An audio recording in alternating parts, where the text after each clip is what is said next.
Hey, Pardon My Take listeners, you can find every episode on Apple Podcasts and Spotify. Prime members can listen ad-free on Amazon Music. On today's Pardon My Take, Mike Rowe. Mike Rowe from Dirty Jobs. He's got a new series out. We talked to him about it, 6 Degrees with Mike Rowe. Very, very interesting interview. An interview that we started talking about jerking off chickens, and it was by far the most fascinating way you could do it. Also, he has like one of the greatest voices of all time. So a very fun, different type of interview that we've got for you today. We've got GameStop, Baseball Hall of Fame, Aaron Rodgers, cleanup from Monday, Hot Seat Cool Throne. Our darling Jake might have been put into a corner, a charity corner, boxed into a charity corner for swearing on the podcast. And then we finish with Guys on Chicks, a great Wednesday show for everyone. Before we get to all of that, Cash App. Go download the Cash App right now. Use code BARSTOW. You get $10 for free, $10 to the ASPCA. The Cash App is the greatest app in the world. We're going to talk about stocks in a minute. You can buy stocks on the Cash App. You can also buy Bitcoin. You can do it all. It links directly to your bank account. It's super, super easy to use. The Cash App is the best app out there. So go download it. Support us. Support Cash App. Cash App Studio. It's just the best. It's the best app. Just do it. Just do it right now. Do us a solid. And you get $10 for free. Go buy some GameStop stock. Maybe not. Maybe AMC, I think, is the next one. We're going to get to all of that. But Cash App, Cash App, Cash App. Download it. Use code BARSTOW. You get $10 for free, $10 to ASPCA. Google Play Store or App Store today with the Cash App. Okay, let's go.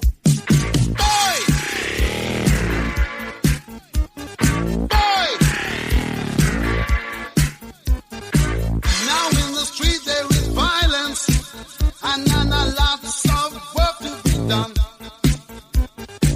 No place to hang out or washing.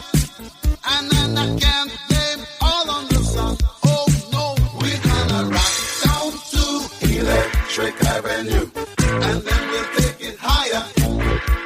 Oh, we're gonna rock down to Electric Avenue. My Take, presented by Barstool Sports. Welcome to Pardon My Take, presented by the Cash App. Go download it right now. Use code BARSTOW. You get $10 for free, $10 to the ASPCA. Today is Wednesday, January 27th, and the weight of history in your hands is heavy.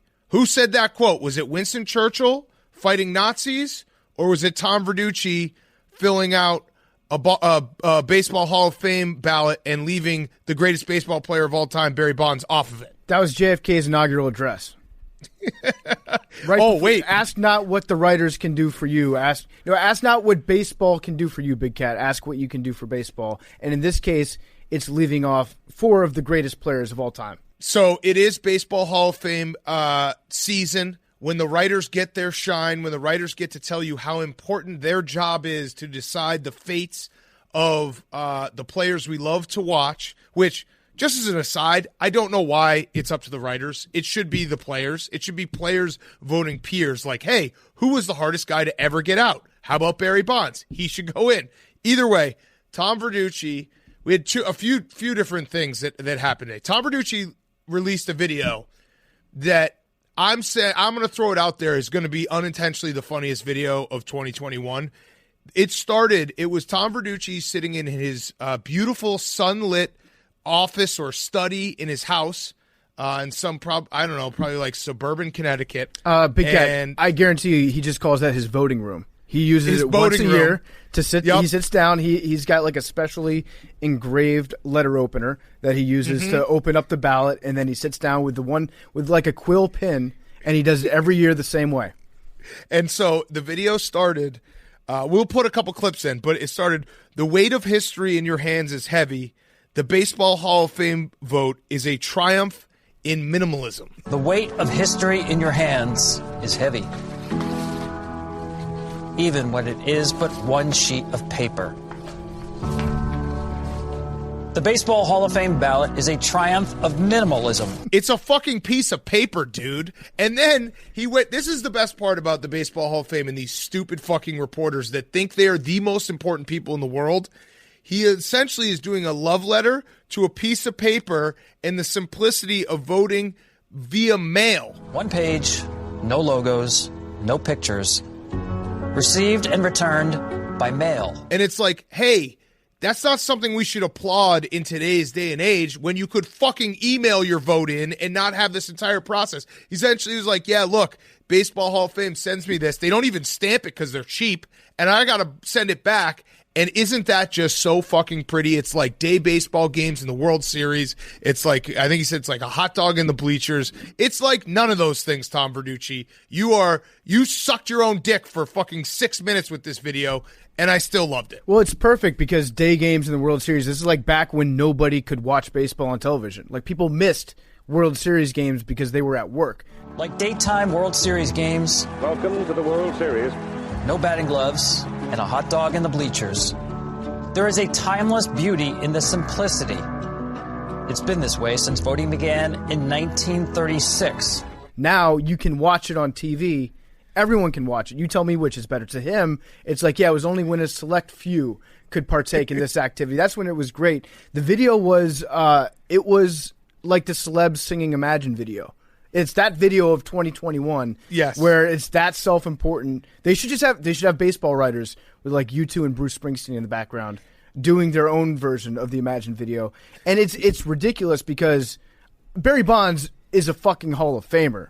So yes, he's making a promotional video showing about, like how great this process is while we're leaving off one of the biggest players, one of the biggest parts of baseball history that's ever existed. It's ridiculous. And I'd like to ask the writers, how many of you used substances and tools that weren't around for the old days of baseball writing? Do you use the internet?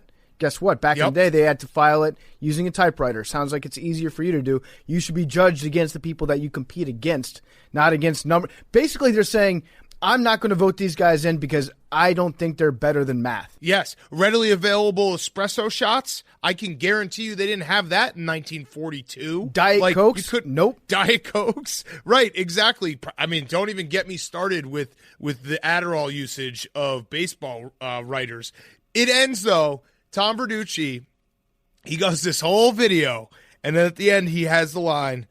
I mean, the fact that he's narrating his own video, too, is just so funny. He doesn't even realize that part. But he says so he's talking about the Baseball Hall of Fame and this very important thing, the most important thing in the entire world is filling out your Baseball Hall of Fame vote, which, by the way, 14 voters just left it completely blank, which, credit to them, that is true activism. That is true standing up against the man. But he ends it with this whole thing about how the Baseball Hall of Fame is so important. And he says, that's when you truly understand the weight of what you hold in your hands. And then he gets up out of his boating room and he walks in his sun-drenched boating room and walks off without even mailing the fucking thing in. Yeah. What I love is I like that the guys that did not file, the guys or girls that did not put a ballot in the mail and send it back in, they probably just don't care. They probably just didn't check the mail, and they're going to see it in there like in a month and be like, oh, shit, yeah, here's my Hall of Fame vote. Meanwhile, Tom Verducci is creating like jerk-off instruction porn for himself. And I love that he essentially made this video because it's something that he would have wanted to watch a baseball writer do when he was growing up. Right. There's really no market for himself. This. There's no market for this out there.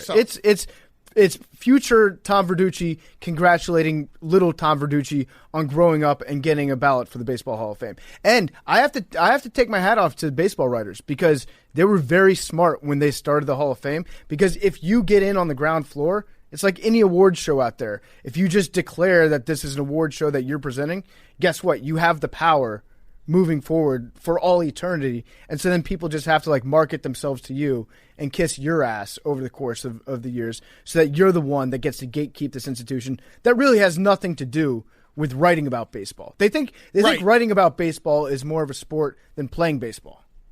Correct. And Jake, make sure you put this in there. Give us a reminder that we need to make a video sucking our own dicks before the Takey Awards this year and how important it is. The weight of history is in our hands every time we give out a fake made-up award. The other story I saw at PFT, Mark Craig, who writes for The Athletic, wrote a column that was titled, I wanted to know why I felt so crummy about my 2021 Hall of Fame ballot, so I asked a neuroscientist. This is real. I cannot believe these people exist. I actually am so happy they exist because they make our job so easy. The fact that no baseball writers have even like 1% of self-awareness makes our jobs easier because we can sit back and watch Tom Verducci write a love letter to himself and jerk off in his boating room, and then we can have a good laugh and be like, what the fuck is baseball doing? Leave it up to the fans. Let the fans vote. Think at you buried it. What did the neuroscientist say? Did he? I didn't. Is there a brain reason why he feels bad about? Maybe because you've convinced yourself over the years that you're so important that everybody should look up to you because you get to check a piece of paper. Did they even get a sticker? I don't even see a sticker that says I voted on it. Do you know what it is? I can tell you I didn't read the article, but I guarantee you the neuroscientist was like, hey, you know why you're having so much trouble with this? Is because you all made so much money writing about Barry Bonds and how baseball was back when Sammy Sosa and Mark McGwire were hitting home runs, and now you're playing holier than thou. Yeah, that probably feels like you're a really shitty person because you are. Yeah, exactly. You're slapping the people in the face that made you all your money, that got you to this point. Because if you're at that point in your career where you're able to make a self-documentary about your courageous votes, then you're definitely a guy that was on the come up in the 90s that was just cashing the checks. And everybody knew that they were using steroids. This is why they should make the asterisk-shaped wing of the Hall of Fame. There should be, if you want to say like, okay, everybody that played in the 90s and early 2000s, there's looming doubt over whether or not you were on the juice. Just make a room in the Hall of Fame that's shaped like an asterisk and then put all the stuff in there that you have with these guys. Let them in and then see which room gets more attendance. The one where it's like in the dead ball era, I'm going to go see Three Fingers Mordecai's exhibit again. Or no, I'm going to go watch Barry Bonds hit a home run 700 feet. They should actually, instead of making it the asterisk room, it should just say a big sign above it and say, these guys fucking ruled. And you know it. Parentheses, fuck baseball writers. Yeah, Mike Greenberg's dumb rules. We should give more power to baseball writers. We should actually give them the opportunity to vote people out of the Hall of Fame. We should actually make them. We should pack the court, and it should just be only the Supreme Court should just be the baseball writers. Well, I'm just saying, like, what if we made like 5,000 more baseball? If you've ever written the word baseball on the internet, boom, you're a Hall of Fame voter. I have a question for Jake, our darling Jake. Jake, I know deep down there's been a point in your life where you aspired to be a curmudgeon-y baseball writer who decided who was making it in the Hall of Fame. Do you still hold those feelings? I mean, yes, you're right. My first step into the business was as a writer. I was a sports editor for the Cypress Bay Circuit, our high school newspaper. But not really anymore because I've positioned my stance to wanting to be a broadcaster, so I don't really envy the people who are voting. I envy the people who are calling the big games. Okay, fair. But Jake, if you were offered a vote in the Hall of Fame, you would take it, right? It would be an honor, yeah. It would be an honor. I think that what they should do, they should have this be like an in-person ceremony but it's only like the most unathletic baseball writers. So the real heavy, sweaty, like 400-pound guys with suspenders and comb-overs. I want them in a room sitting like a jury, and they bring the players up one by one like they're on trial, and then just these fat slobs have to explain to like Barry Bonds or to Alex Rodriguez, like, here's why I'm not voting you into the Hall of Fame, and just see that dynamic in the real world at play. Yeah, actually, you know what it should be is Tom Verducci has to strike Barry Bonds out to keep him out of the Hall of Fame. Yeah, or beat him up. It on the field. Yeah. What about this? What if you give Tom Verducci a knife? Right, we're big into knives and guns in terms of our new rules this week.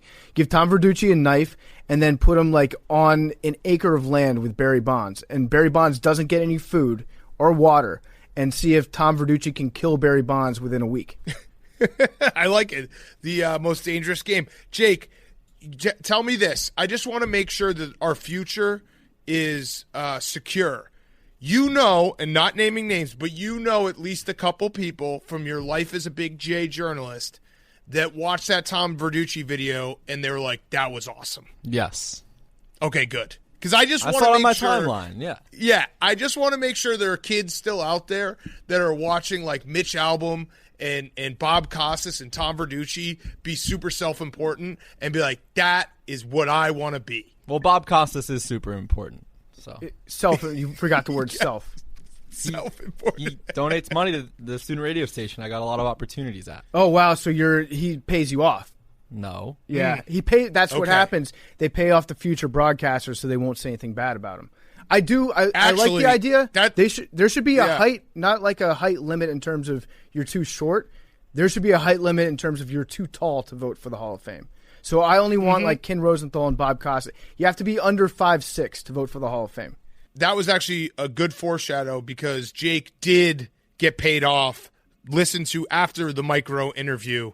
We did get the donation to the Barstool Fund for Jake to swear on the podcast. So make sure you tune in for that. All right. Other things we got to talk about. Aaron Rodgers, of course, is staying a Packer.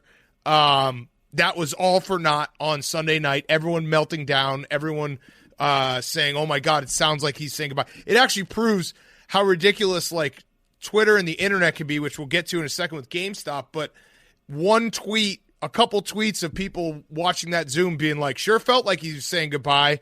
And then it's an entire story. And then he pretty much was like, no, I'm not going anywhere. I was talking about other free agents on the team. I knew deep down he wasn't going anywhere because I think it's destiny for Aaron Rodgers to torture my soul for another decade. But you don't think he's going anywhere, right, PFT? I want to believe that he's going. I'm going to pretend like he might be going somewhere for this entire offseason and probably for years after that too because it's fun to talk about. I like the fact that Aaron Rodgers knows that he's stirring up drama. So when he did that interview after the game, he knew exactly how people were going to react. He was like, I'm going to be despondent. I'm going to treat him like my family, essentially. We're all one big family here in Green Bay. So I'm going to act like I'm very disrespected and like I might be on the outs and I might split after this. And then I'll come back and I'll clean it up later. I'll get another week in the news cycle where I'll be able to like clarify what I meant. And then you have to think like the Packers, would Aaron Rodgers be able to force his way out of town? Probably. I think if he was a big enough dick about it, he probably would be able to.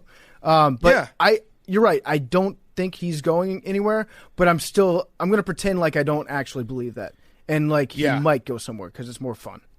I think he'll just be there forever. And every time that I start to think he's getting old, he'll be like, oh, here's another MVP. I noticed that he did not say that he was not going to become the full-time host of Jeopardy. Did not deny that. That's true. We have, the other, anything else from Championship Sunday? I saw that video of Josh Allen being a leader and hugging every Bill on the sideline. It made me a little sad. And, we're going to get going for the Super Bowl here soon. Yeah, I think that's about the only big story that came out of it, besides the fact that people love to remind us that we were wrong about the Chiefs. And credit, we were the first to say that we were wrong about the Chiefs. We broke that story. There's no need to remind me. I said it a quarter and a half into the game when I realized how wrong I was about the Chiefs. Mm-hmm. So we own up to our mistakes. We were very wrong about the Chiefs. And I'm going to bet on the Chiefs, although I did kind of have a moment. The problem with the Super Bowl is with the 2 weeks, you just have so many moments where you can second-guess yourself and be like, ooh, actually, maybe I like this bet instead of this bet. But I need someone to just hold me to it. I'm going to bet on the Chiefs. Yeah. What's up, Hank? I don't think you should. Why? Oh. Hank wants to bet on Tom Brady. I was thinking about making the biggest bet of my life on Tom Brady before we left Detroit, but I was like, I'm going to wait 2 weeks and think it out, but I think that's where I'm going to end up. Okay. All right. Okay. I like that, though. I like a little bit of talk me into it. Yeah. Hank, that'll be a project. You can talk me into it. Give us 3 good reasons to bet on the Bucs on Friday's show. All right. Okay.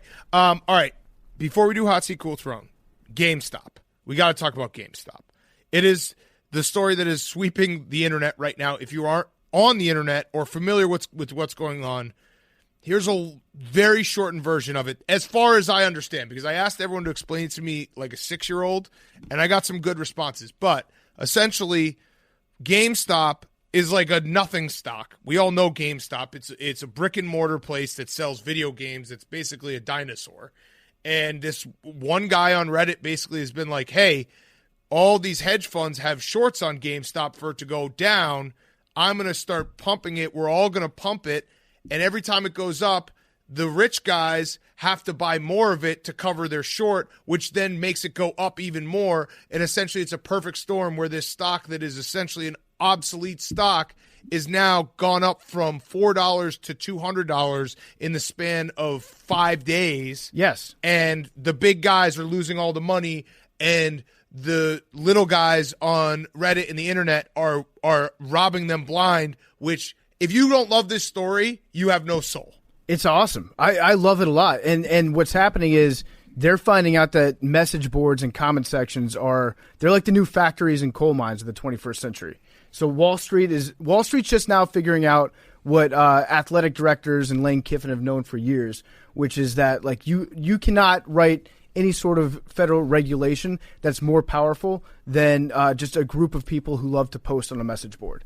And they're getting fucked over by it, which is perfect for GameStop, because GameStop is actually the king of, oh yeah, your copy of Donkey Kong Country is worth 50 cents now. Sorry. Right. I know you paid a shitload of money for it. Yeah. Yeah. Exactly. So I love it. I love buying like people are buying stocks as a joke, and it's actually fucking over entrenched Wall Street billionaires and distributing they're taking money from the very rich and giving it to the poor. So basically, like, the libertarians of Reddit have invented taxes. They're just taxing people. And how can you root against the people on Reddit right now? Is there a reason why? Can't. Is there a reason why we shouldn't be? They're heroes. No, I'm not. Well, the only thing that makes me nervous is, are you a stock guy? I'm cynical. Are you a hedge fund guy? I think it's just hedge fund stands. Yeah, I'm cynical about all this, so I assume that eventually the hedge fund guys will have so much money that they can wait everyone out and fuck everyone over. Like, I feel like they always win, no matter what. Even if it's a win the battle, lose the war type of situation. I don't know enough about finance, but that's what I'm nervous about, that the little guy's winning right now, but the big guy always wins. But maybe I'm wrong, and maybe they'll just take this fucking place down, and it will be incredible. It's like the end of your favorite book, though, Big Cat, The Big Short. When they're like, I read it. In the movie, I don't know if you've seen the movie, they did make a movie about it. At the end of the movie, they're like, and all the people that were involved in this got arrested, and they did time, and they changed the entire way that, like, the financial shit is structured and stuff. And they're like, just kidding, nothing really happened. I feel like one guy, yeah, like it's the same type of thing where it's like it should change things, but it's just they're going to figure out a way to just pay their way out. So I saw that there was one dude that has so much exposure to it that there's like a pretty big hedge fund that if it gets up to like no, there's a different one where if it gets up to like $150 a share, 200. What's that, Billy? Was that Billy? Melvin. If it gets up to like $150 per share, this entire hedge fund is out of business. Which it did after hours. They're so far exposed to it. Yeah, so what will probably happen is there's going to be one hedge fund that goes out of business, like Bear Stearns or whatever, and then they're going to come back, rewrite the laws, so it's going to be illegal to talk about stocks online. And then, boom, now they're fucking you again for the next 100 years, but they make you feel like you've won this one. But even that Melvin hedge fund, I saw that Steve Cohen and another guy put in a bunch of money into it to try to save it. So they essentially now own Melvin, and that's all that's going to happen is like the even richer guys are going to come over the top, and they're going to win more than anyone. But the only thing to be said is that Elon tweeted out the Wall Street bets. Like, he's the richest guy. And he's kind of siding with the rebels. Well, he is an internet commenter. Right. Elon Musk is the first Redditor to become a billionaire. Yeah. Right. He's got some pull. So I kind of hope that it keeps going up. I mean, I love this. Can we do this with another stock? I guess if we say it out loud, then we can't. No, not Amazon. AMC. No, stop, Billy. But Billy, of course, saw this, didn't understand what was going on, and was like, hey, let's just buy Blockbuster. But is it shorted, Billy? Blockbuster's cheaper. No, but over-leveraged Billy, cheaper. You're missing the part where it was someone shorted it. Right. Are you telling me that someone has shorted Blockbuster that's worth 40 cents? Yeah, way more. Who? Somebody.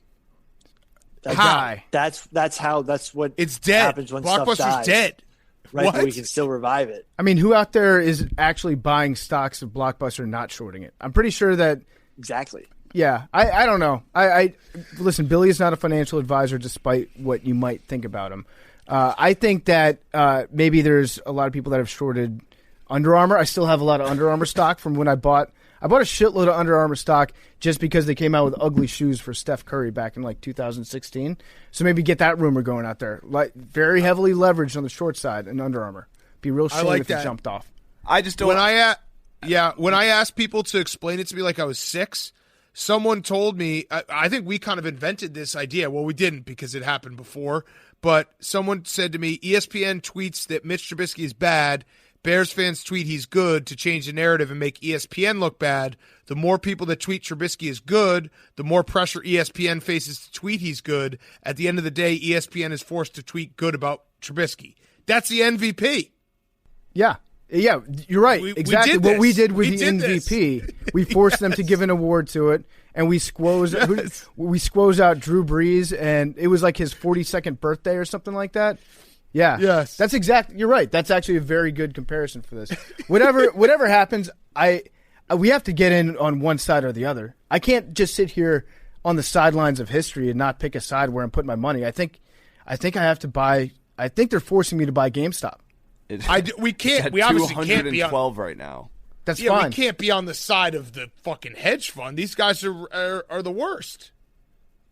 I'm going to buy. They're saying the Reddit. I was reading a lot in the Wall Street Bets Reddit today, and like they're all like, get to 1,000, hold till 1,000. Yeah, that old. There's like some old there's Wall no Street shot. saying where they're like, there is. the second that like my dentist starts asking me about a stock is the time that I know I'm supposed to sell it, or like the cab drivers start asking me about a stock or something like that. The second sports podcasts start talking about a stock is probably the right time to sell it. But you know what?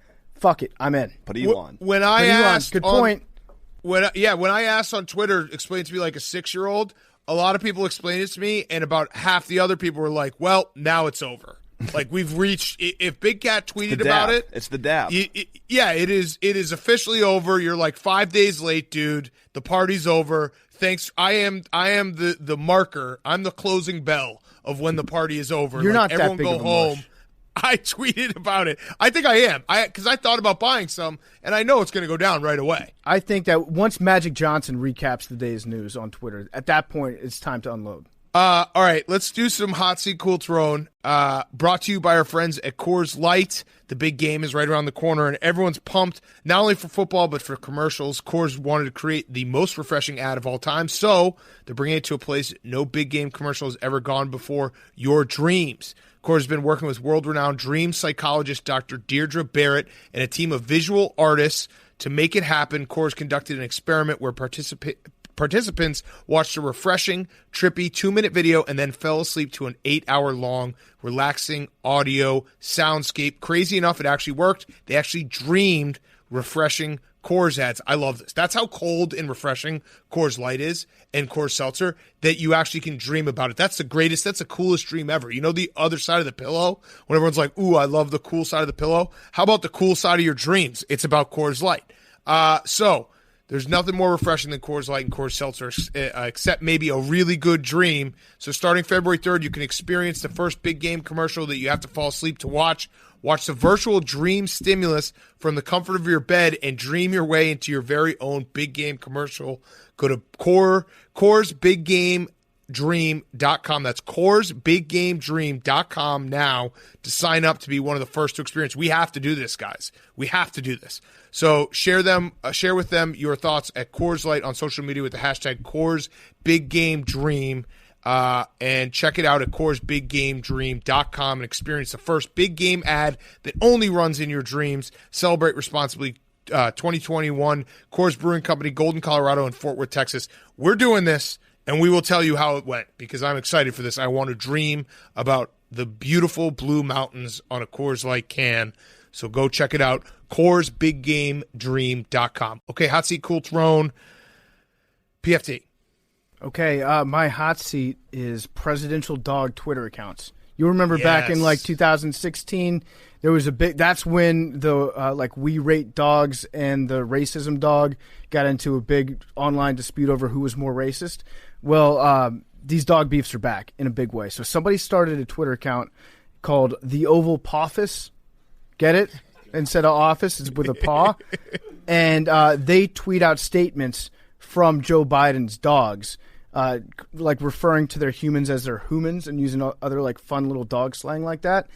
Seems like it's fun, right? Well, guess what? They're in a beef right now with rival Twitter account at The First Dogs. And at the First Dogs, their account is dedicated to the First Dogs of America, Champ and Major Biden. Our humans, POTUS and FLOTUS, are heckin' awesome. Right? So you might wonder, hey, these two accounts should be on the same side here, right? Like a rising tide lifts all boats. Not the case. The Oval Office had to issue a safety announcement about their rival account. Actually, excuse me, a safety paw announcement. Friends, the First Dogs pretends to be a White House affiliated paw account. They have a whitehouse.gov link in their bio and made it look all very serious. We notified Twitter safety and other relevant White House humans. We have never been mean canines before, but this is impersonating a official institution.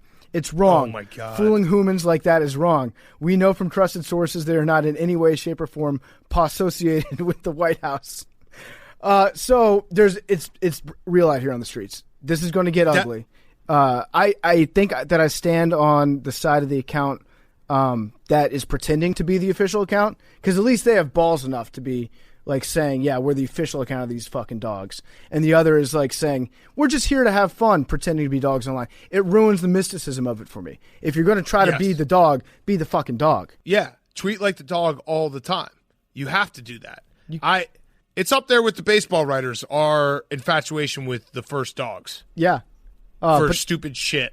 They're hecking good woofers. And my cool throne is dead zoo animals.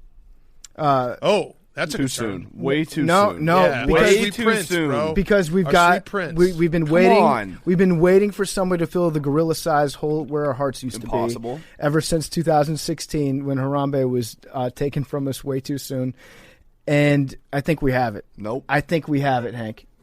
It's Mufasa the Lion. Mufasa the Lion. He died, right? R.I.P. Mufasa. He was in the Singapore Zoo, right? Saving a children? No, Saving a child? No, even better than that. So, did he know Cecil? He did. Yeah, they were best friends. They were pen paws, and they announced his death yesterday by announcing the birth of Mufasa's son Simba. They said they turned it into a life announcement, being like, we have a new cub Simba. It's named after Disney's The Lion King, and it was conceived with semen from the father Mufasa.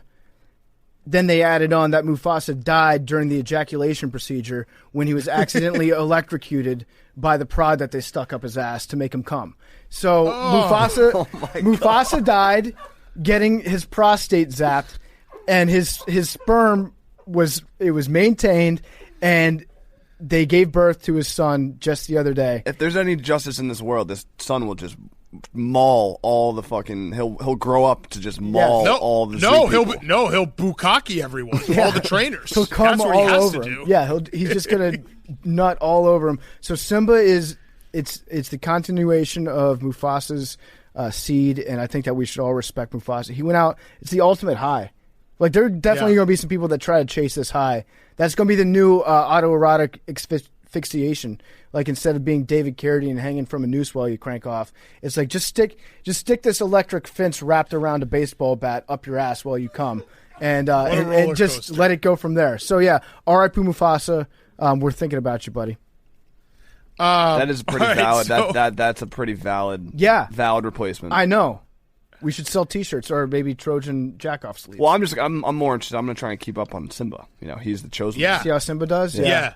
We got to buy some baseball cards of Simba. It's funny. It's hot in the streets. It is funny that Mufasa died and got like thrown to his death, and then Simba is the new Lion King. That's exactly what's going to happen. Simba's either going to just come all over him all the time, or he's going to kill all the trainers. Yes, absolutely. Hopefully that's some angry jizz. That he was made out of. Yeah.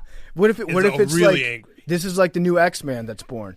He's got like electricity in his body. Yes. Yes. All right, Hank, your hot seat, cool throw. My hot seat is Billy's boy Jose Canseco.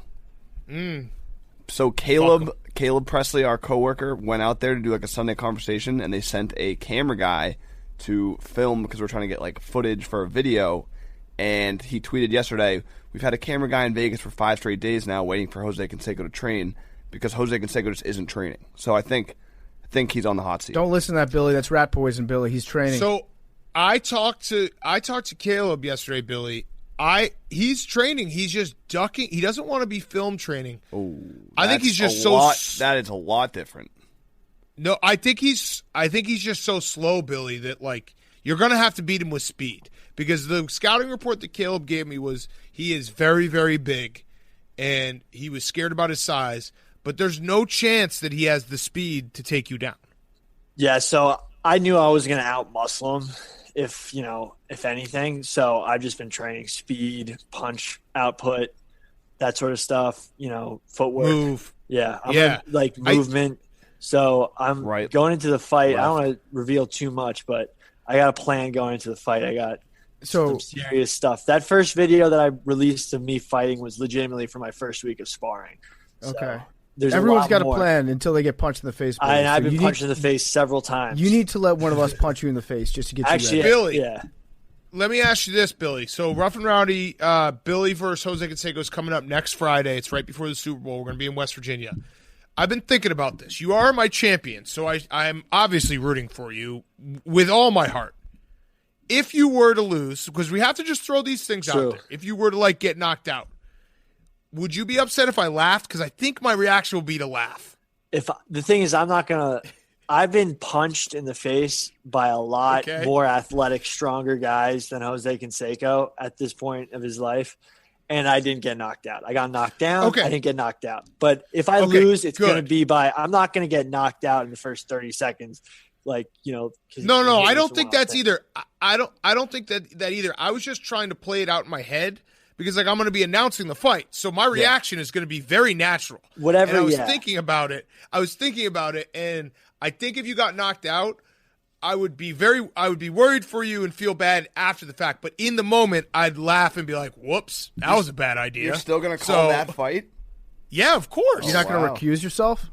No, I have to. I fuck it. Yeah, I'm gonna call it and just call Jose a scumbag. Look, right now I've been no funny business, totally hyper focused on this fight, and it's sort of clouded me. I had no idea what was going on in the rest because I was also in quarantine, so I was just super hyper focused on this, and I am gonna kill this guy. Legitimately, I've been in isolation, punching stuff. In working out and just have you come? I'm 210. Have you come? I'm 210 pounds and 5 pounds of it is semen. Are you coming? Are you Oh, you are. You are not coming. I'm not coming. You're gonna back yourself up. I'm real backed up. What if you get the vast deference? I think it's actually an urban myth, Billy. I looked some of this up before my fight. No, I think it's actually not. No, it's not. Billy. It's not. Billy. We talked to Teddy Atlas. He said that the best prized fighters he's ever been around, they save it up and then they drink it right before they go. Yeah. No, so what we got to do? What I've actually been studying it. Tyson Fury, he was going 7 times a day, but you go 7 times a day until the last week. Then you stop. You acclimate your body. You acclimate your body. No, I'm not saying, but this is what the science says. You acclimate your body to high emissions, and then you have 0 emissions, and it builds up all inside of you, and then you get angry at everybody around you and try to punch things. Yeah, because your dick's raw. sense. That's why you're pissed off. Well, I mean, look what happened to Mufasa. He came and he instantly died. I can't have that happen in you. I cannot nothing is going near my prostate at all, ever. So that's out of the question. Good. Especially electrical equipment. I think what we should do is we should make a title belt for this. And it should be called Jose Canseco is a swollen rat. And then even if he wins, he has to hold up the Jose Canseco as a swollen rat belt. Yes, I like that. Wait, where are we? Oh, Hank, you do your cool throne. My cool throne is Florida. Why? Okay. No, you know what? That's good enough. Great All right, stuff. my hot seat is. They want to host the 2021 Olympics this summer if Tokyo bows out. Sure, fuck it. I saw that. Just tell Florida they're getting everything. My hot seat is the NBA security. Did you guys see the Bam Kyrie jersey swap that went down, which is highly illegal in today's NBA? Yep. It was very funny. They essentially had to do it like it was a drug deal, and the NBA security is now on the hot seat because jersey swaps are not allowed, but guys are finding a way to jersey swap. So we need to figure out how we can stop these players from playing 48 minutes against each other, sweating all over each other, breathing all over each other, and then doing the absolutely ridiculous thing of swapping jerseys, which is that's how you spread coronavirus. Oh, wow. Clearly. He put it under his shirt, and he's walking off the court. Yes. He's like, I don't have anything. That's a tough look for the NBA and their protocol. Yeah. Yes. Very tough. And then my cool throne is Hard Body 2021 because we've delayed it. I just want to let everyone know, people who are trying to get in shape this year, Hard Body, it's going after the Super Bowl. I've been stuck in a casino for 6 days. I've been eating candy. I've been living inside of a casino.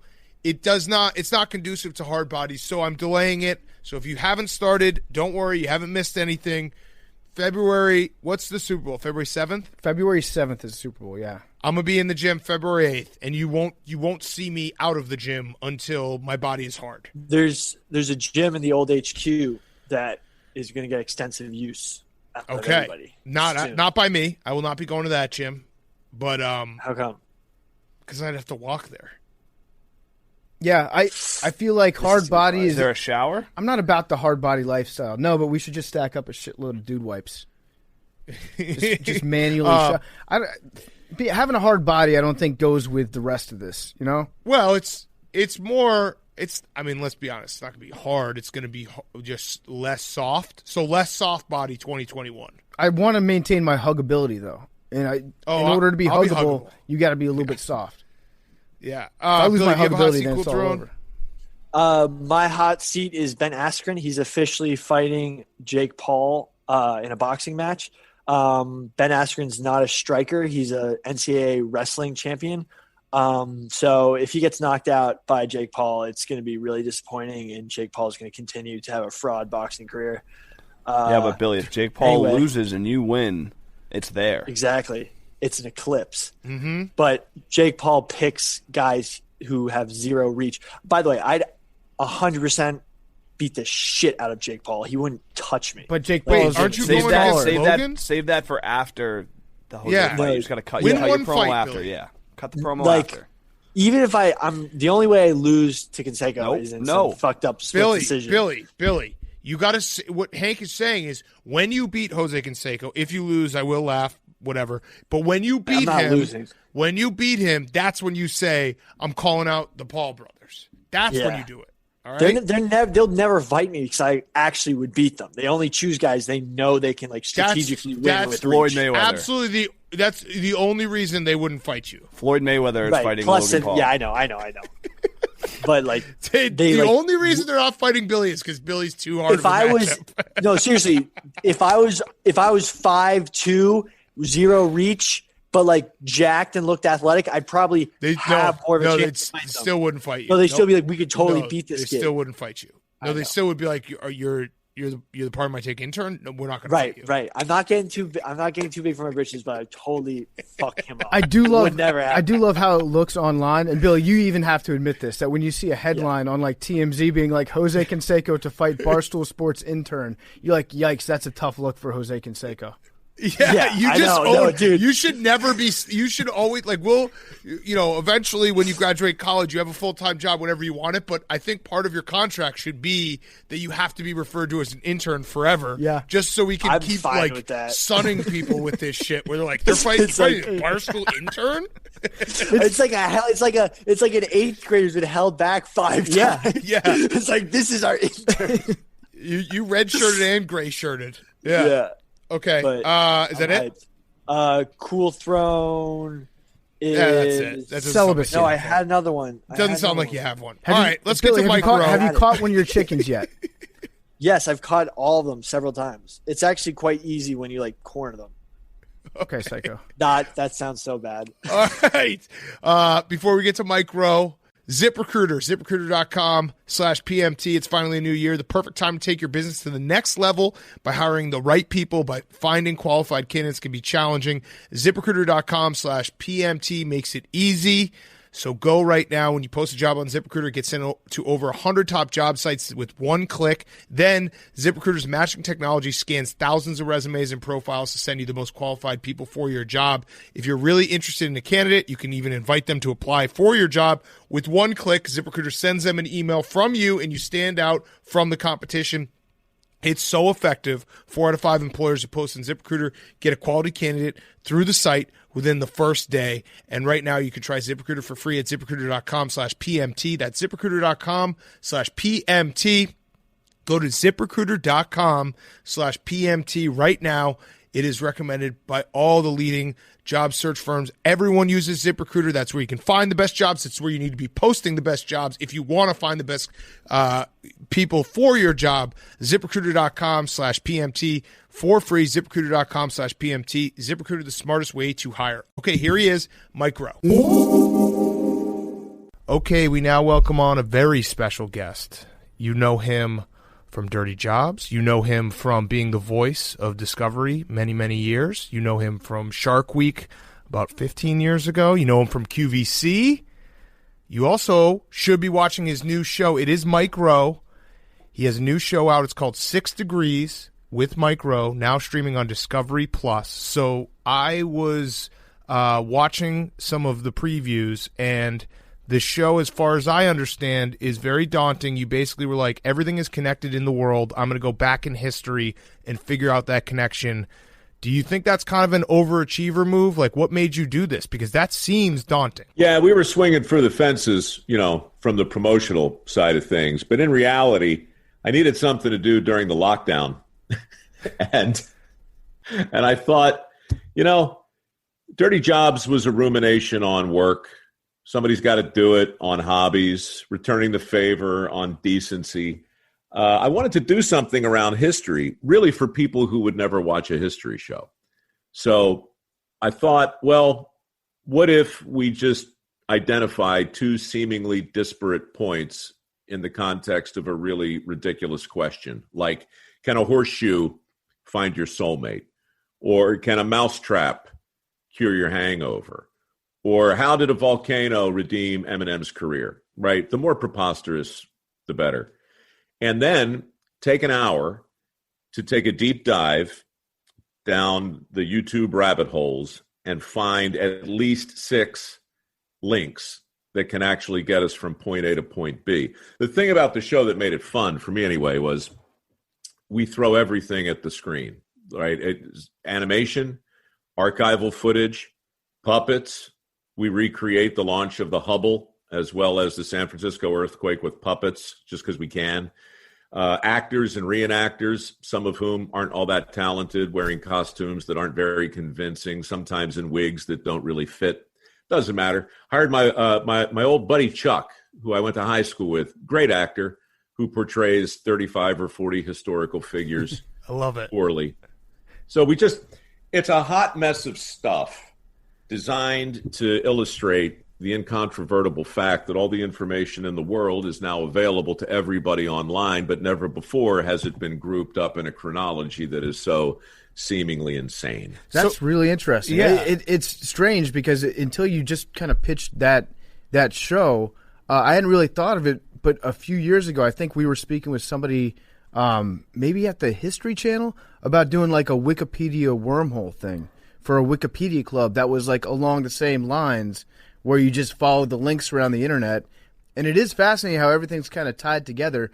Can you go back real quick? Can a mousetrap cure a hangover? That's the one I'm interested in. Sure. I mean, spoiler alert, the only way to really explain how this thing spools out is to sort of just tell it to you. But, Hiram Maxim created the first repeating mousetrap about 250 years ago. He also created the light bulb and 1,000 other things, including the Maxim machine gun. And the Maxim machine gun changed the course of the First World War. It killed so many people so quickly and made so much noise and was so easy to conceal, the Allies didn't know how to deal with it. So they took a tuba, a giant war tuba, about 20 feet long, and they pointed it at the ground. And it identified the sound waves of this gun, as well as from artillery. And by using sound ranging, they were able to identify where these guns were. Well, they also learned that with sound ranging, you could identify where oil deposits were. And now suddenly a guy named Karcher comes along and winds up using this technology to create Texas Instruments. And the next thing you know, we're creating the germanium chip. And Silicon Valley comes along, and the whole race for making things small gets big. And at the same time that's happening over at Stanford, the guys who are working on it are experimenting with lysergic acid, which of course is LSD. And we take a whole side trip on what happened to LSD and how that fueled the counterculture, which ultimately impacted our decision to leave Vietnam. When we left Vietnam, a guy named David Tran happened to be on one of the boats, and David Tran went on to create sriracha, the hot sauce that makes any Bloody Mary taste a whole lot better than it otherwise would. And so when you have a Bloody Mary with sriracha sauce in it, the odds of you getting rid of your hangover are exponentially better. But of course, it wouldn't have happened if Hiram Maxim hadn't created the first repeating mousetrap. Wow. So you did it. Is there a part of you when you pitch this show, you're like, it almost is calling your shot, like, I'm Mike Rowe, I'm so successful, people like me so much, I can pitch this, that, like, I'm just thinking if anyone else pitched this, they'd be like, all right, dude, get the hell out of here, maybe get a little bit of focus before you come back with your pitch. But you're like, I'm Mike Rowe, I'm going to pitch this, and they're going to love it, and it's going to be a great show, and you don't even have to make the show. You're just like, yeah, they accepted this. Isn't that crazy? You know, I'd love to say, yeah, based on my incredible wit, charm, and persuasive ability, I sold it in the room, but I didn't. All that happened, but the pandemic also happened, and suddenly networks were like, we don't even know how to make a TV show anymore. And I had a sponsor who was willing to help absorb some of the risk. So I put in some money, the sponsor picked up the slack, and I was able to make the show before it found a home. And that changed everything. And so then, I went back into the room and showed it around. And rather than having to pitch it the way I just did to you, I just said, just watch it. Right. It's done. Right. And if you dig it, I got 5 more. If you don't, I'll find somebody else. So, yeah, I wasn't really calling my shot, although I like the way I felt when you said that. Yes. It's more about... and this was part of the pitch too, not to be earnest about it, but Dirty Jobs was a tribute to my grandfather, a guy who could build a house without a blueprint, right? And it became a rumination on work. This is a tribute to my dad, a guy who taught American history to high school and junior high school kids for 30 years. And he said to me years ago, he's like, look, my job is not to present the facts. My job is not to inform my students. My job is to make them give a damn about topics they otherwise wouldn't. And ultimately, that never changes. When it comes to history today, everybody's got a different version of how they like to believe it. And so I do too, but I don't make any pretense about it. I just say, these things happen. Charles Newbold invented the iron plow. That led to the agricultural revolution. That impacted blah, blah, blah, and on we go. So all I'm doing is taking facts that aren't in dispute and putting them in a chronology that nobody's done before, and then saying, well, there you go, 6 degrees. It's a TV show. It's also genius because it's a comment on where we are as like a country where you're like, you know what? People probably aren't going to be reading history books. Let's make a TV show out of it. You're smart. You're ahead of the curve.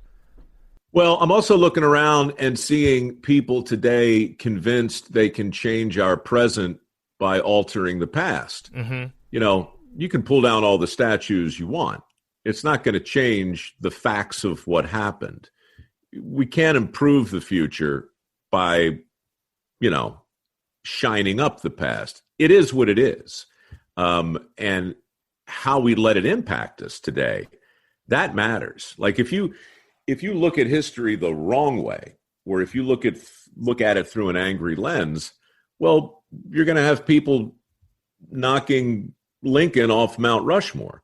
But if you provide some sort of context and force people to see what happened, not in the context of some historical timeline, but rather in a way that impacts your neighbor and everybody else, then it becomes relevant. And then maybe as a fake host, I get a little bit more permission to go a little bit further than I otherwise would. To me, it sounds like you sat down and you were like, I'm Mike Rowe. I have the best voice in America. I can literally read the encyclopedia and people will tune in and listen to me read the encyclopedia. And it worked. That's the great part about it. And honestly, I think I would probably listen to you read, probably the dictionary. You've got a very soothing voice, and I read that you were an opera singer. I don't know if you credit that for your narration voice or if the narration voice came first and then you worked on your singing voice afterwards, but it seems to work. It was a very crooked road. I had a stutter when I was a kid, but my voice also changed early when I was young. I sound pretty much at 11 years old like I do now. So that's hilarious in its own right. Like an 11-year-old. Well, Mike everybody Rowe wanted to around with a deep voice. It was weird, man. I mean, I literally went from a guy who talked like this to a guy who was like, "Hey, how are you?" And it was very strange. But yeah, the opera was the thing. If you want to see something really weird, I'm sure you have access to the internet right now.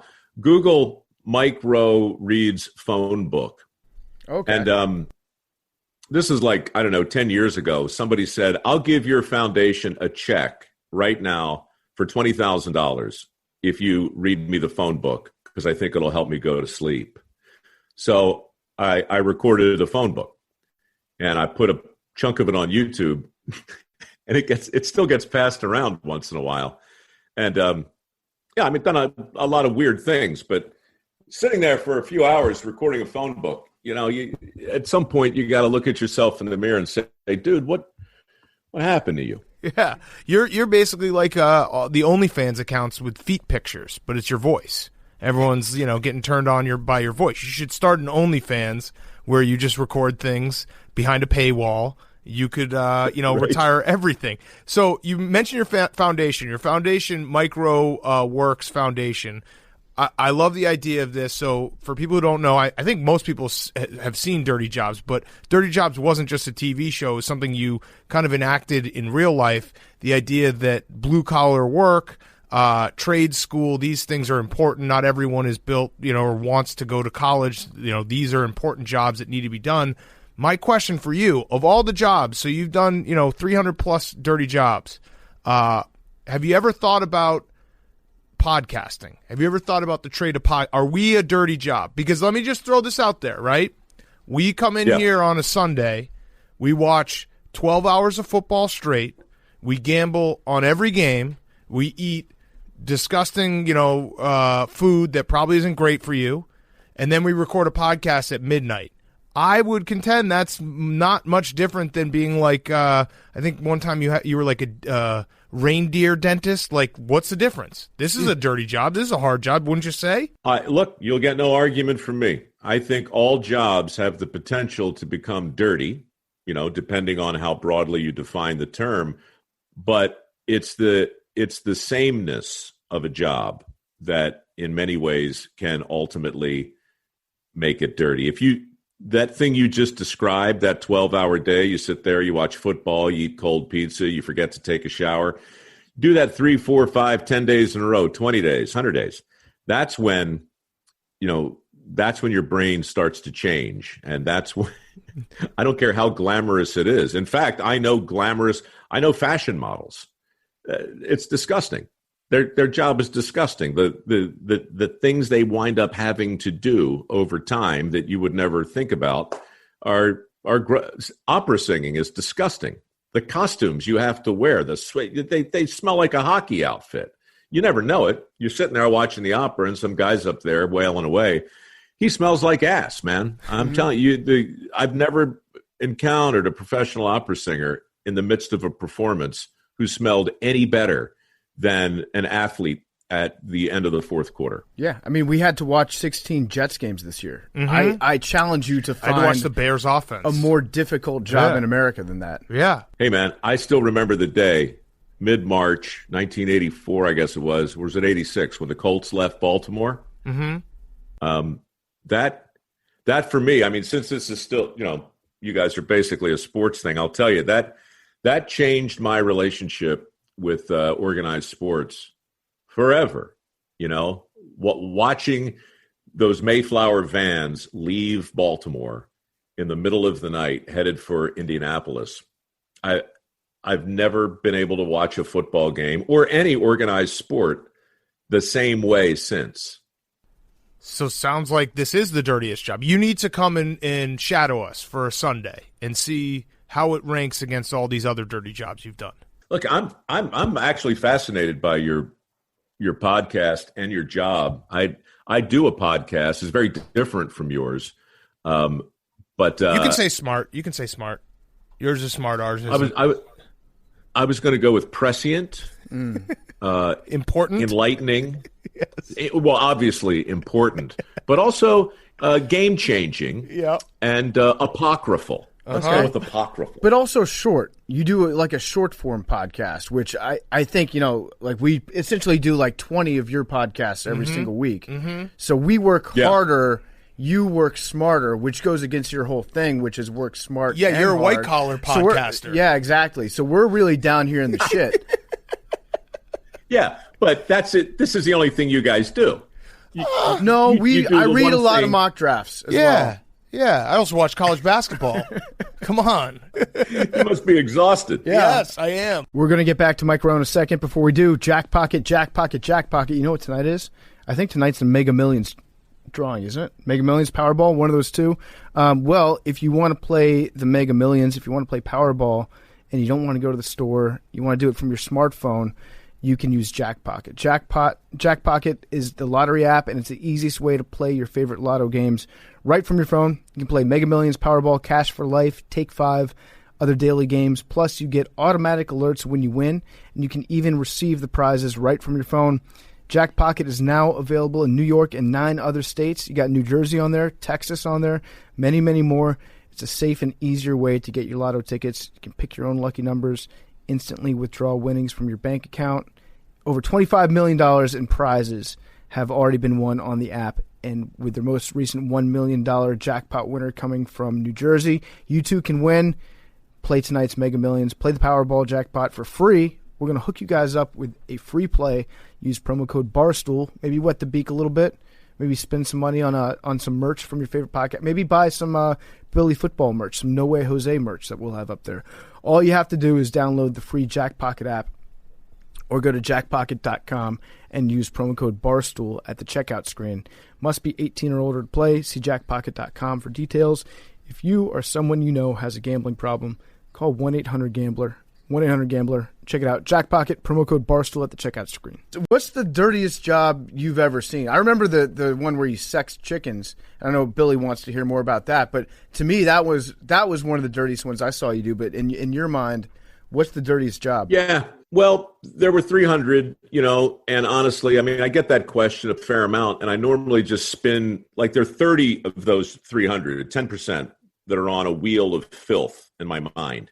And when I spin it, it doesn't matter which one it lands on. They're all honest answers to that question, because you can't compare chick sexing to castrating baby lambs with your teeth. Oof. And you can't compare that to hanging upside down on the Mackinac Bridge, 600 feet in the air, welding. And you can't compare that really to opal mining in Coober Pedy, Australia, where you're lowered on a bosun's chair into a 60-foot shaft that's about the width of a manhole cover. And you can't really describe the claustrophobia that washes over you as you look up and see that little tiny dot of blue get smaller and smaller and smaller. You can't compare collecting semen from a turkey really to anything. In fact, that's it right there. You have a picture of turkey cum? I have a poster. Do you want to hear, honestly, what that job entails? Yes. I'll tell you. I'd imagine jacking off a turkey. Yeah. That's it. But jacking off a turkey, that's child's play. I mean, I don't know what's in your mind's eye, but the first thing you have to remember is that the turkey's penis is inside its asshole. Oh. Right? It's called a cloaca. Yeah. And this is typical of most avians. And by the way, the process I'm about to describe is the reason everybody gets a turkey on Thanksgiving. There would never be enough turkeys in the country. Right. Their breasts are too big, right? That's right. They can't get together Yeah. to actually do it the old-fashioned way because they're full of steroids. So their chests are big, so they can't mate. So what you do is you take one like that and you put it upside down between your thighs and you squeeze it a little bit. And then somebody hands you a jar, like just a little jar. It looks like a baby food jar. And the lid on the jar has 2 holes in it. And inside of each hole is a straw. So you hold the straw in your free hand, and then you direct your attention to the cloaca on the upside down turkey between your thighs. And then with your thumb, you start to stimulate the cloaca in the time-honored tradition that all males are no doubt familiar with. This is hot. And if you do it right, the orgasm that runs through the turkey will allow the semen to collect in its rectum. And then what you do is... He comes into his own ass? Take the jar. What, a mask? No, he comes into his own ass. Oh, I thought you said you would wear a mask. No. Yes, he ejaculates. Remember, he's upside down. He ejaculates, and the semen then puddles like a disappointing spill of milk in its asshole. So what you do now? So wait, but how, in nature, how does he then have to like open his asshole up and then go ass to ass with the female, with the hen? Well, they actually face each other in nature, and then they roll back, and the lady parts smash into the asshole of the male bird, and all of the spoogeloti gets transferred through some miraculous way. It's very difficult. I mean, it's kind of a miracle that there's ever been a baby turkey born when you consider the fact that they can't actually, it's not the typical in and out thing. Right. It's a very imperfect German pornography thing we're talking about here. Yeah, this hits a little too close to home when you're like, yeah, their breasts are too big and their dick is in their asshole. You looked directly at me when you said that, so I was like, shit, okay. I'll have to sit on your lap with a little baby food. That's basically what it is. You play the cards you get. So the odds are against it in the first place. But anyway, you got a turkey upside down between your thighs. His rectum is full of spunk. You take the jar with the 2 straws, and what you do is you put one straw into the rectum, right into the sperm, and then you put the other straw in your mouth, and then you start sucking. Did you ever think, real quick, did you think while you were doing this, like, there's got to be a better way? Mm-hmm.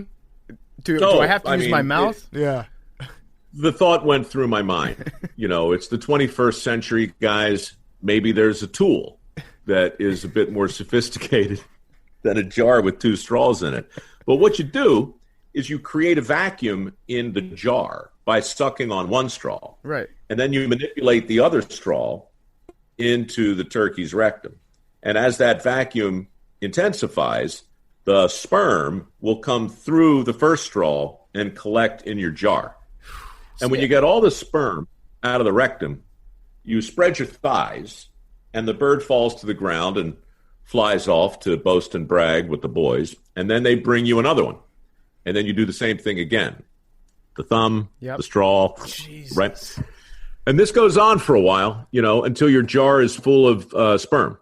And then you take the sperm from the jar and put it in these little pipettes, and then you put that into an injector gun. And then they bring you the hens, and you go ahead and put that through their what you call the vulva, and you pull the trigger, and boom, you got a pregnant turkey. So, all right. So I would imagine that one was one where you're like, I couldn't imagine myself doing this every day. Has there been a dirty job where you think back and you're like, you know what? I actually really enjoyed that, and I could do that for a living. Sure. I remember, you've been in New York, surely. We're sitting in New York right now. Yeah. You're in New York right now? Yep. Correct. Didn't know. Have you noticed the wooden water towers on top of virtually every building over 5 stories? Mm-hmm. If you haven't, once you look for them, that's all you see. They're everywhere. And those wooden water tanks hold all the water for the building. They're on the roof, right? Because gravity gets it to you a whole lot faster than if you had to pump it up. But the tanks have basically been built by the same company for the last 120 years, called Rosenwick. And they need to be replaced, every 20, 30 years or so. And these guys have the contracts on all of these tanks. So what will happen is at 9 o'clock, the apartment empties, people go to work. These guys climb to the roof, and they, one piece at a time, disassemble these tanks. Now, some of these are up 30, 40 stories, right? And you're at the very, very top, standing on a wooden platform that you're ultimately disassembling. And then they build a new one in the same day. And the teamwork and the speed with which these tanks are replaced day in and day out is a mix of like construction 101 and Cirque du Soleil. These guys are just death-defying heights doing man's work in a real team-oriented fashion. It's a marvel to watch, and I had a ball doing it. And was glad to go home with all my fingers attached because they're swinging axes and mauls, 150 feet in the air, balancing on one foot. I mean, it's incredible to see, and I really had a good time doing that one. Those are the coolest because those are, you think of where we're at as a civilization, and you just take all these things for granted, and you don't realize someone's fucking a turkey, someone's building an entire water holder on top of my building while I'm out at work. And that's where the Emmy comes in. Whoa, look at that. That turkey changed my career. That turkey still calls. Yeah. It's like, hey, man, when you coming back to Minnesota? I miss your fancy opposable thumb. Yeah, the best lay I ever had. Yeah, did you request a picture of that turkey just so you could always remember your day with it? That turkey is seared into my retina, so I really don't need its picture, but a friend of mine did blow that one up. And so, yeah, I keep it on the wall to remind me that no matter how weird my day gets, I could be jerking off a turkey. It could be stranger. Do you find yourself getting an itch for that stuff when you're not working on a new project, when you're not out there doing something like your new show? Are you like, man, I really want to get out there and get my hands dirty? It's funny. I just got off the phone with the network actually, and they're open to rebooting the whole thing. And I'm really of two minds. I don't think I could do the same show the same way, and nor would I want to. But I do feel like it's a good time right now to get out there and do another show about essential work, whatever that means, right? Because I don't think it means what we think it means, and I think people would welcome a new look at what people do in the course of making a living. But the thing that I miss most, and the thing I've been able to do in this new show, so I guess really I don't miss it, but the important thing wasn't the specifics of the job. It was the way we shot it, and it was having a behind-the-scenes camera that never stopped rolling. We never did a second take on Dirty Jobs. What you saw, for better or worse, was what I saw as it happened. And that's the trick in my world, in nonfiction. If I can shoot a show in a way that makes the viewer feel like they were there with me, rubbing that little turkey hiney right there with me, then that's what matters, right? It doesn't matter if it's a history show. It doesn't matter if it's a squishy Facebook show like the one I'm doing now called Returning the Favor. It doesn't matter. If the viewer feels like they're there with you, then you get permission to do damn near anything you want. Yeah, there was always something that I really enjoyed about Dirty Jobs, which was you're taking sometimes outrageous subject matter, like jacking off a turkey, and you're treating the work that's being done with a lot of dignity, ultimately, and shining a light on people that sometimes might be looked down upon because maybe they didn't go to the same school as somebody else, or maybe it's not the job that everybody dreams of growing up. I guess what I'm asking is, like, when you were getting ready to do the show, how were you making sure that the spotlight was on the right places and it wasn't turning it into like a cartoonish sideshow at sometimes? Yeah, that's a great question, honestly. And Thank you. Great question. I mean, I don't mean to suggest that like all your questions aren't great. It's just that of all the questions you've asked so far, that is top 20. Thank you. it the lesson isn't where to shine the light. The lesson is where not to shine it. And in my world, I had been impersonating a show host for 20 years. I'd had 100 different jobs. I'd worked for every network doing every kind of show. And all of it was bullshit. All of it was me hitting a mark and saying a line and trying to convince people I know more than I do by talking like this, right? I mean, that's what a host does. And I was happy doing it. And I'd probably still be doing it because I did okay. But in a sewer in San Francisco in 2002, I had an encounter. I had been hosting a show called Evening Magazine, and my mother called me that morning and said, "Michael, your grandfather," who was my idol, by the way, a guy who built a house without a blueprint like the one I was born in. She said, "Your grandfather is 91. He's not going to be around forever. Wouldn't it be great if when he turned on the TV before he died, he saw you doing something that looked like work?" That's a great line. So it's my mother, right? So I said, well, it's a good point. So that night on Evening Magazine, I went into the sewers of San Francisco to host the show just to get my mother off my back. And when I was down there, I ran into a sewer inspector, a guy named Gene Cruz, whose job was really just to kind of keep an eye on me and show me around. But while I was down there, we were attacked by thousands of thumb-sized roaches, more rats than I've ever seen in my life. And I fell face first in a river of shit. And long story short, I couldn't do my job, but I could help him. And my cameraman wound up filming me working as an apprentice with a sewer inspector who was replacing the rotten old bricks in the sewers of San Francisco with new bricks. Backbreaking, difficult, unspeakably disgusting work, but really, really, really important. Because if that guy calls in sick for a few weeks and everybody else who does what he does, those sewers collapse and all of San Francisco is covered in shit, which is funny because it kind of is now today anyway, but that's another story. The point is, when I looked at the footage that my cameraman got that day of me working, not hosting, but working with an actual expert, it became obvious to me that that's something I would want to watch as a viewer because I had been humbled, you know? I mean, the sewer didn't let me do my job the way I wanted to. The only thing I could do down there was help this guy. Mm-hmm. And so when the spotlight shifted from me as a host, pretending to know more than he did, to the actual dude who was doing the actual work, then all kinds of great information came out vis-a-vis our conversation. And along the way, the viewer got to see some giant condoms floating by on a river of crap and, you know, all sorts of other weird things you would never expect to see on a TV show.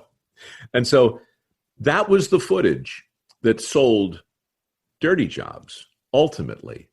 And that was the phone call from my mom that sent me into the sewer. And that's the reason the show is dedicated to my grandfather, who just wanted to see me doing something on TV that looked like work before he died.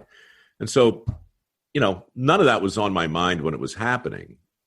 But looking back, yeah, I wouldn't be talking to you right now if it weren't for a rat the size of a loaf of bread that jumped on my shoulder, drove me into the sludge, and ultimately convinced me to work with a sewer inspector instead of host a show. Wow. It also sounds like your mom was trying to convince her dad that she did a good job as a mom by raising a son who wasn't totally worthless. Mm-hmm. Well, look, it's kind of like being the son of a great athlete or the daughter of a great athlete. Like the pressure on that kid, you know, Cal Ripken Jr. or whatever. Like how in the world, right? My grandfather really could build a house without a blueprint. He could take this watch apart and put it back together blindfolded. Never read the instructions to anything in his life, right? I was sure I was going to follow in his footsteps up until I was 17.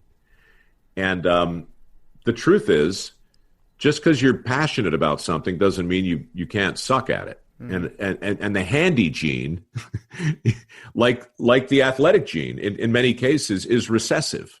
And I didn't get it. The things my grandfather could do with a construction mindset, I just didn't get it, And so he told me when I was 17, you can be a tradesman, he said, just get a different toolbox because you're never going to be able to do what I'm able to do. And that was a big lesson and a hard lesson, but that's why I got in the opera. That's why I got in show business. And that's why 25 years later, when my mother called me, it was like, for my grandfather, I'd do whatever I could. Mm-hmm. So he saw me before he died in the sewers. He saw me on the Golden Gate Bridge. He saw me do all sorts of things. And that's all it was supposed to be, 3 1-hour specials to get my mother off my back. But people watched and they wrote. Billy, man, they wrote in. It was like, it wasn't just we liked the show. It wasn't like we like you. It wasn't about that. It was, you've got to see what my uncle does for money. Mm-hmm. Wait till you see what my sister, brother, uncle, right? All these letters from people who wanted to share what they do for a living.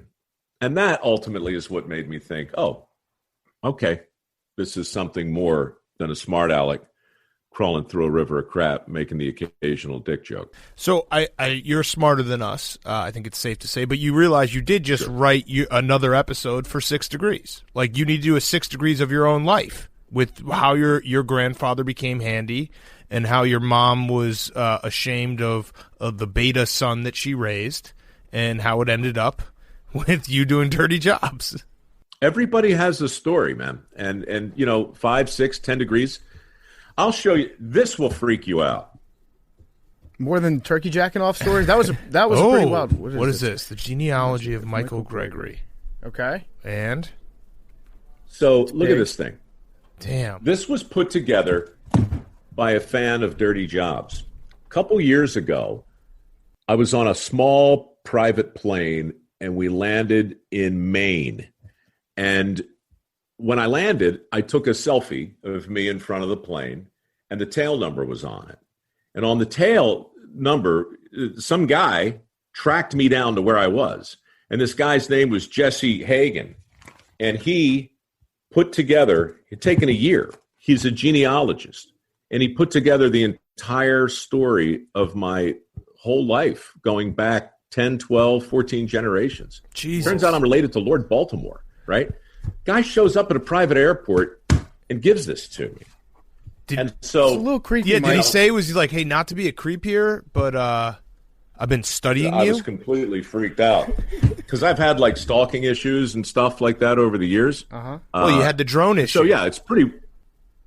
Oh yeah, the drone. I mean, there are many, many, many, many weird and strange stories, but having a guy waiting for you at dark next to your little tiny plane with a giant book saying, Mike Rowe, I have something for you. It's the story of your entire life and your family's life. Yes. Yeah. But I mean, it's crazy. That is crazy. My last question was American Chopper. You did the voice for that. Now, was that your easiest job? Yeah. Because basically every week you could be like, Big Paul's mad at Little Paul, Little Paul's mad at Big Paul, bike gets made. How did that, like, did you just submit it one for every season? Narration is my favorite thing to do. Well, that's not true. My favorite thing to do is everything, right? It's got to be a mix of everything, but narration is awesome. And that story actually is funny because I went in to read the copy like you always would. I had no idea what the show was, didn't know anything about it. And I got in the booth and I sat down and the engineer said, give me a quick mic test. So I read it poorly on purpose. Like I was just imitating a bad FM DJ meets a car salesman. So it was like a father, a son, the drama, the deadline, American Chopper, right? Just that. Well, in my headphones, I hear the producer guy named Hank Capshaw, and he's like, "Hey, Mike, I'm Hank." I'm like, "Oh, hey, Hank, how are you? Just doing a mic test." He goes, "Oh, no, that was great. I love that." I thought he was kidding. So I said, "No, let me do it once more the way I want to do it." And so I did it the way I want to do it. He said, "Oh, yeah, that's terrific. Great." Well, he uses the mic test, the joke, and he puts it into American Chopper. Not only do I wind up doing 150 episodes of that with that same ridiculous voice, they go on to produce American Hot Rod, American Casino, UFC, Ultimate Fighter, 20 other shows out of the same shop. And I did the VO for all of them. And every show that Hank was on, he's like, "You know what I want? The drama." Give it to me. Give me that Mike voice. Oh, that's perfect. Yeah. That makes me so happy because I love that show and I love that that's the story behind it. God. And now on Deadliest Catch, you're right, it's the same thing. We're in season 17, the vast Bering Sea. I never meant to do that. All right. Well, let's let you go. Everyone go check out 6 Degrees on with Mike Rowe on streaming now on Discovery Plus. You're now a recurring guest, so you have to come on next time we ask. Yeah, or for voiceover work, too. Voiceover work? Can you just say, "I'm Mike Rowe, hand over your man card"? I'm Mike Rowe. Hand over your man card. Oh, perfect. That's perfect. Boy, how that's about perfect. this? You're watching Pardon My Take. Oh, that's with those two guys. Yeah. Wait, do that again. I'm sorry. I interrupted. Shit. Do it again. You're watching Pardon My Take with those two guys. I love it. Perfect. Mike, thank you so much. And we do expect you to shadow us for an NFL Sunday for whenever Dirty Jobs comes back. I don't think you can handle it. No, you can't. I really don't. You're not man enough. You're going to be begging to masturbate a turkey after spending 30 You won't be minutes able to with do me. it. Not in our shoes. Challenge issued. Challenge accepted. Okay. It shall be done. All right. Thanks so much, right, Mike. guys. Appreciate Great it. to meet you. Mike Rowe is brought to you by 3Chi. We love 3Chi. It's the industry leader in Delta-8 THC products. I hit the 3Chi hard when I got home from Detroit, put me to bed, had a real good night's sleep. I think I slept like 7.5 hours nonstop. All praise to the 3Chi for that one. All their products are formulated by a biochemist and made in the USA with USA-grown hemp. 3Chi's Delta-8 is a federally legal version of THC. It's a more functional alternative to marijuana. It gives an amazing buzz. You get a great body feel, but you get a clear head, less anxiety, and less paranoia. It's available online at 3chi.com. That's the number 3chi.com, and at select retailers around the country. You have to be 21 to purchase. Remember, it's not CBD. It's psychoactive. You're going to get a buzz. You're going to get a nice pop from it. So please use it responsibly. Go to 3chi.com. That's the number 3chi.com. Shop for Delta-8 vapes, gummies, tinctures, and oils. You can make your own homemade edibles out of them. Use promo code PARDON at checkout. Get 5% off your order. 5% off your order. Use promo code PARDON at 3chi.com. Okay, let's do Guys on Chicks. But before we do that, our darling Jake has been put in a charity corner. So we said on Sunday's show. I wasn't put in the corner. I volunteered. No, Jake, did you? Because I don't think that you volunteered to do this until we brought it up on Sunday's show. Yeah, it's a no-brainer. If I was back in the corner, it would be a tough decision. This is not a corner. It's an easy decision. Jake, someone donated $1,000 to the Barstool Fund, and you're going to swear, correct? Yes. Shout out to AWL Jack. AWL Jack. Did he stipulate which cuss word? No. Okay. So what I was going to say is I think we should keep this going. If you donate $1,000 and you show it proof, it has to be from this point forward, so you can't have already donated it. You get to decide. You get to decide what swear or racial slur that Jake will say on our podcast. No, we can make a list, but I want to hear him say the C word. Yeah, C word would be good. I think if I win the fight, I'm going to make him say the C word. Yeah, I think we got to Conseco. UNT. I think we got to start it out properly and just have Jake drop a hard F-bomb. I think that's a good way to like plant your flag and be like, yes, we're really going to do this, Jake. Yeah, so Jake. Yeah, what I was going to say is I fucking love helping small businesses. Oh, okay. All right. Good job, Jake. Good job, Jake. All right, sorry to the young listeners, by the way. Though. Yeah, Jake, you're fired. No, if this blocks me from calling a game one day because I'm helping a good cause, I'm not going to lose sleep over that. Oh. There we go. And there we go. So it's a deep drive to left field, and that'll make it a 2-0 ball game. So what? I'm definitely going to donate. By the way, I'm going to get you to say something really bad. But okay, so we'll get it going forward. Anyone wants to donate $1,000, you get to decide what Jake is going to say on the podcast. But we need proof, and some words are off limits. Oh, what words are off limits?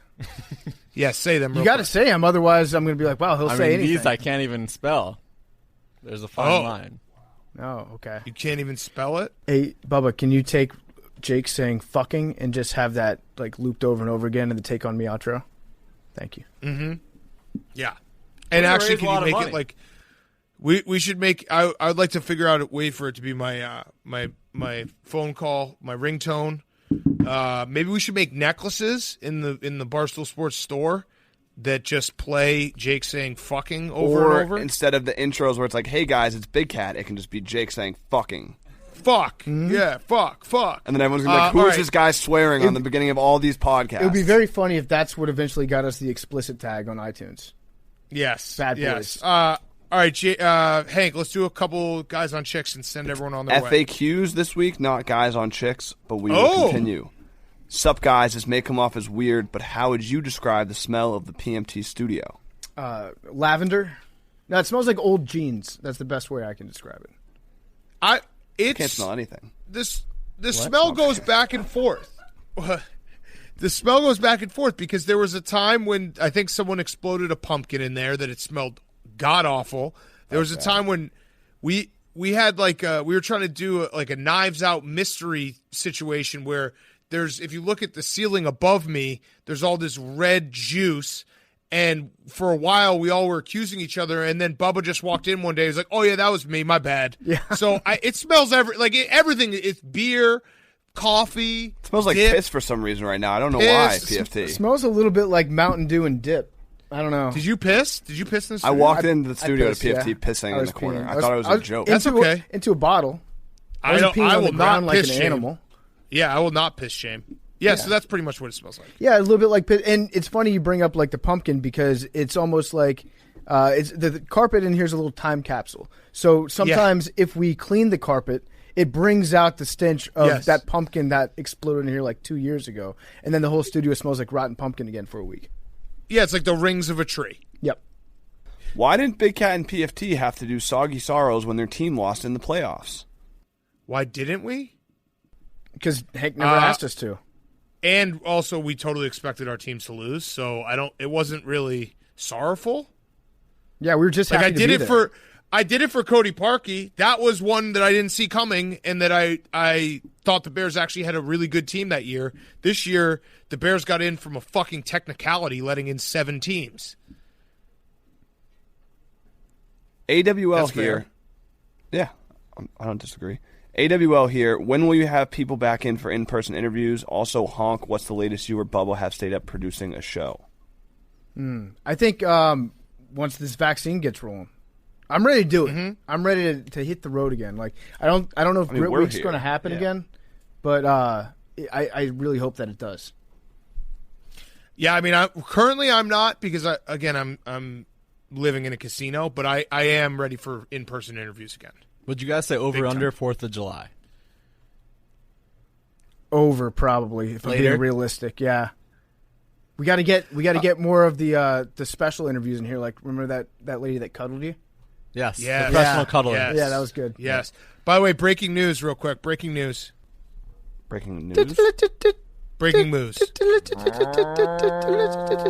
John Heyman just tweeted. Glad to see Torrey Hunter, Mark Burley, and Tim Hudson poll above 5% and thus remain on the ballot. Well, I didn't vote for them. The 5% rule is dumb, and too many great players have been knocked out early by it. I love it. You fucking prick. As a not Torrey Hunter fan, I'm just glad to see him still around. That's essentially he just walked up to them, pointed right in their face. They're like, yo, just so you know, I didn't invite you to this party, but it's cool that you're here. I'm going to give this guy a grit coin real quick. When are the car sticks coming back in stock? I was too naive to see the value earlier, and now I'm kicking myself. Please advise. Ooh, that's a. Maybe we'll do a special run. Ran into production issues. They're not making sticks anymore. COVID, you just blame everything. No, you know what we'll do?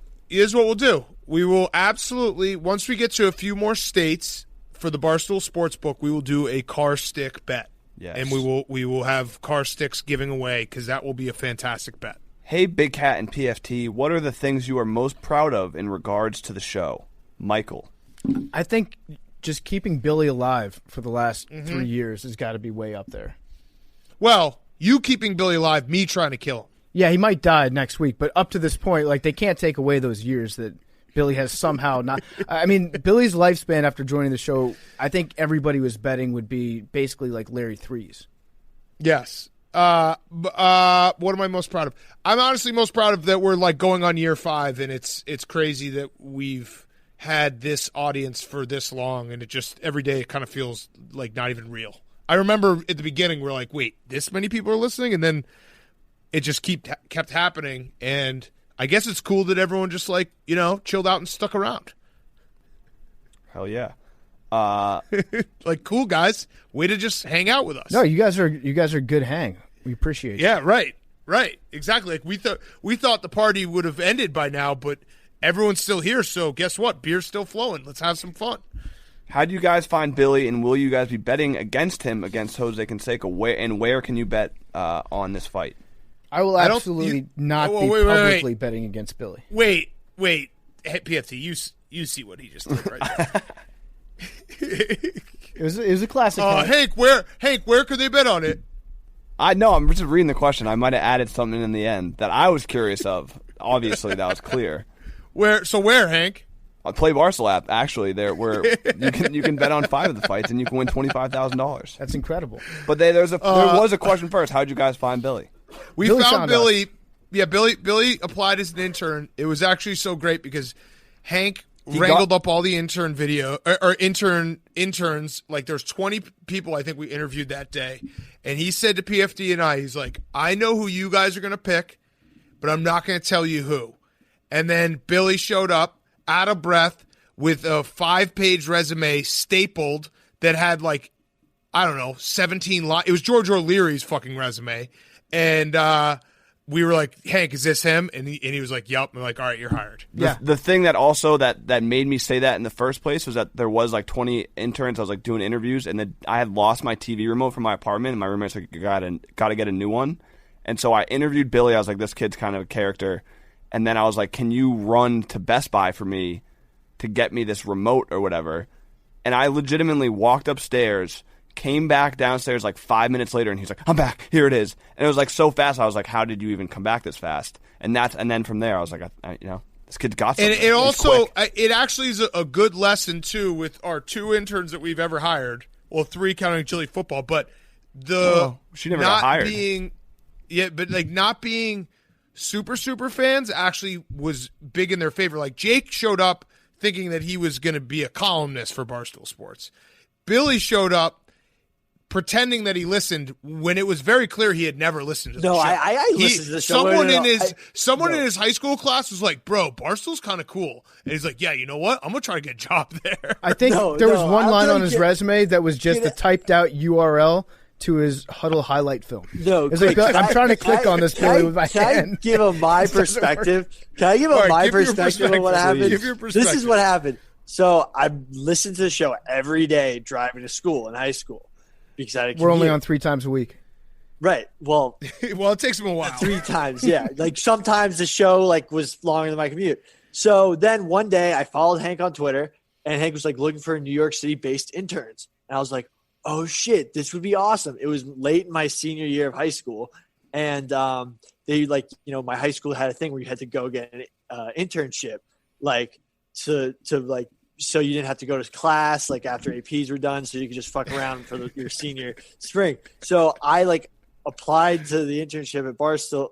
I sent my resume to Hank, and I was like, oh man, this would be so cool if this happened. It would never happen. Why would they choose me out of for no reason? I don't know. So then I went to the interview. I was sitting in this waiting room with all these dudes. One guy was dressed like the Riddler or something. If you don't remember that, and, like there's all these guys, like these like some dudes were like had like tons of This story racing sucks, stripes. No, but like I'm sitting there, I'm like, I oh, there's- zoned out honestly 30 seconds ago. Yeah, no, but I have no idea what he's been talking no, about. there's like people ask me this a lot, and I was like, "There's no way I'm going to get this job." And Can I like, tell my side? I'm going to explain to everyone who's sitting in the room with me. We don't care. No, but part of me was like relieved that I wasn't gonna get it because I was like, oh man, like I could just go and tell my buddies about this. It'll be hilarious. So then I did the interview, left, came back, interviewed with you guys. And I was story like, yeah, just keeps getting I didn't worse. It prepare sucks. anything. It's the worst story of all I didn't time. prepare anything. Yeah, we know. I never thought I was We going to get know. the job. And then Hank emailed me and said, you got the job. And I was like, well, I can't not do it. Billy, We also didn't pay you. That made it a lot easier, I think. We were like, we're going to Yeah. pay you like under the table. Yeah. Billy, what was your first impression of Hank, me, and Big Cat? Do you remember the remote? Yeah, I remember the remote. You I was failed like, to mention that in your like 25-minute story. right, well, I was trying to cut That it short sucked. because it sucked. Yeah, well, it did. It I mean, was- don't give me that tone, Billy. The story sucked. I know, but I was just like, like I legitimately had no idea like why you guys would even think like why. Like, You're why? telling it again. You're telling the story again. Anyway, so getting the remote, but my first one back then, you guys were like a lot younger and you had a lot higher. No, but like you guys had higher muscle mass and you could see it in your face. Like PFTs and yours heads were like this big back then. I don't know why I remember that. That's, And I was that's your takeaway. no, You legitimately, guys my have more takeaway muscle was like mass. In your face. PFTs. Wait, so you're saying no, that their heads have gotten way bigger since then? no, they've actually gotten smaller. But like when I first met that's you guys, I good. was like, you guys have That's good. huge heads. Oh my God! All right, let's That end the was- show yeah. on that. You can't Anyway. end better than that. I love you, Billy. Wait. You're gonna kick the shit out of Jose. All right, what's the number, Big Cat? 34. Eight. There's one stuck, Hank. That's, Oh. yeah, wait. 99. Redraw. We're going to have to redrop. That wasn't a real. Wood frogs can freeze themselves Jake, it was about to pick 18. and defrost themselves. No, it wasn't. Yeah, All it right. was. I Eight. got But 10. that one was stuck. 18. Liam has 73. What do you have, Big Cat? 99. Wood frogs can defrost themselves and freeze themselves. 2. So that- Derek Jeter. How do you know Speaking that? of Hall of Fame. How do you know that, Billy? What? How do you know that? I watched a lot of nature documentaries. That yeah. What you're- was it? you're Jeter in the very, Hall of you're Fame? very well acquainted with the fact Jeter's that, last year. that frogs can warm up from the inside. Well, remember one player didn't What was pick the number? vote for it, or one guy didn't vote. It was 2. Well, 2. 2. 12. All right. Love you guys. See everyone on Friday. Love you guys.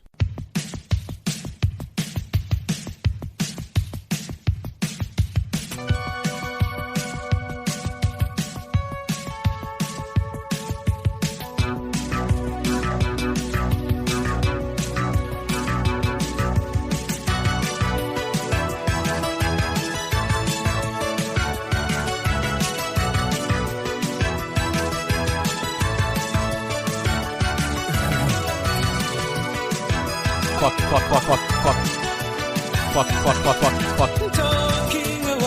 I don't know what to say. I'll say it anyway. Today is another day to find you shying away. I'll be coming for your love of the day. Take on me.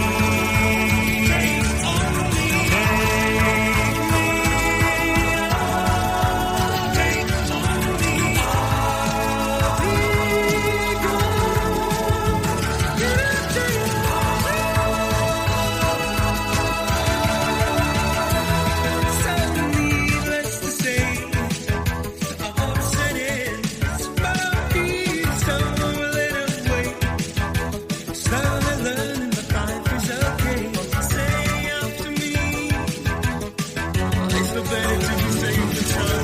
Fuck.